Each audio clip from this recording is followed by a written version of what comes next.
Tonight, big money has become a big factor in national and statewide races.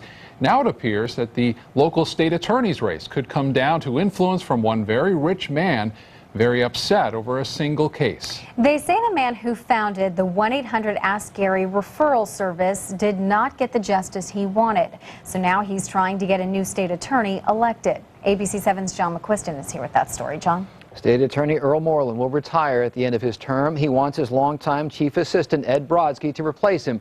But when Gary Kampathakris wanted charges brought against a former employee, Moreland says he had to choose: do what would help his heir apparent get elected, or do what he thought was right and perhaps pay the price. This is probably the most pressure that this office has been in during my 24 years as state attorney. He says Gary Kampathakris wanted a former employee of his company, Physicians Group, LLC, to face charges for stealing trade secrets. There were these high expectations being placed upon me by Dr. Gary that if criminal charges weren't going to be filed, that my opponent was going to be funded. The funding he's talking about is not a $500 contribution, but to the tune of perhaps $200,000.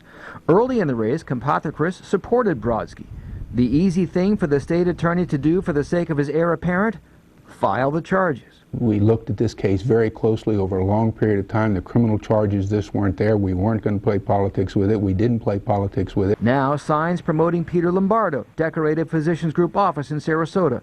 A political action committee with ties to Kampathakris has raised $100,000 so far and started spending for Lombardo.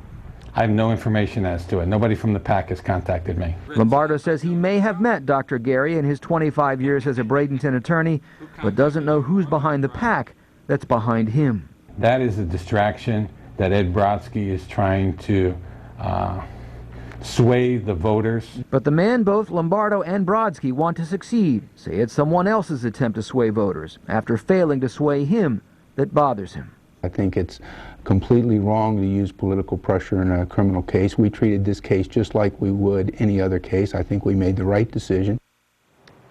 He does say it is totally legal to ask the state attorney's office to consider filing charges against someone, and completely legal to set up a political action committee to support an outside candidate. But that something smells about the combination in this case, he says. We did try to reach Gary Kampathakris by email, by calling his clinic, and even by calling 1-800-ASK-GARY so we could ask him, but they told us he was out of town. Scott. All right, John, thank you.